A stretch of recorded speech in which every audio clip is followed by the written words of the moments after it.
আসসালামু আলাইকুম। আশা করি তোমরা ভালো আছো। তোমাদের তো আল্লাহর রহমতে আমরাও ভালো আছি। এই যা পুরো দেখো, প্রথমে দেখাইলাম তোমাদের পুঁই শাক আমাদের গাছ থেকে তুলে আনা, তারপরে যে কাটলে আমার, তারপর করলা দিয়ে লটকা শুকিয়ে একটা আলু দিয়ে ভোনা। এই যে দেখো, আপা মাছগুলো কুটে দিল, বউ ধুয়ে নিতেছে। আর এই যে কচুগুলো আমি কাটলাম, বড় বড় দুইটা ডাউকা কচু আনছি আপুরা। তারপরে ডাউকাগুলো নিছি, এগুলো শুধু মানে এগুলো শুধু এই শুকনো মরিচ দিয়ে সাদাই রান্না করব। আর এই যে দেখো, করলা দিয়ে লটকা শুটকি দিয়ে বোনা করতেছি। তোমরা কারা কারা খাইছো পুরো কমেন্টসে বলবা।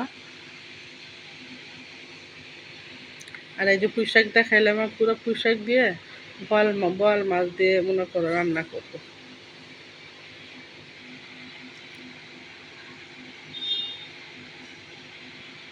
এই যে তরকারিটা কষানো হয়ে গেছে, এখন ঝোলটা দিয়ে দিব।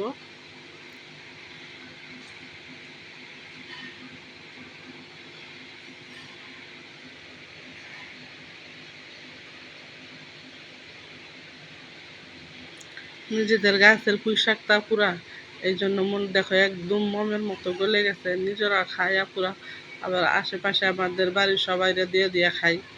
কারণ গাছের জিনিস দেওয়াই লাগে, একা একা খাইয়া তো পুরান যায় না। এই জন্য সবাইরে দিয়েও খাইও, নিজেরাও খাই, সবাইরেও দিই।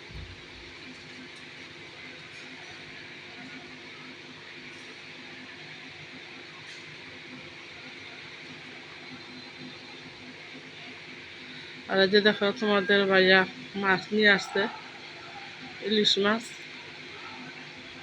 এখান থেকে মাছ দিয়ে মাছ নিয়ে আসছে। আর এই যে মনে করো, ওই যে বিলাতি ধনিয়া পাতা, তারপরে যে তোমরা এগুলো চিনো নাকি, কে কে কমেন্টসে বলবা পুরো এগুলো কি, তোমাদের বলবো না। আমলক্ষী, তারপরে ওগুলা কি কমেন্টসে বলবা। তোমরা কারা কারা চিনো, আমি দেখলাম আপুরা। এই যে এটা মনে করো ইলিশ মাছ দিয়ে, ইলিশ মাছের মাথা দিয়ে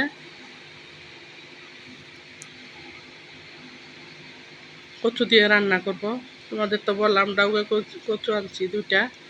একটা মনে করা পুরা এই সুন্দর করে কেটে নিয়ে আসছি, আর একটা মনে করে যে রান্না করব ইলিশ মাছের মাথা দিয়ে। আজকের মধ্যে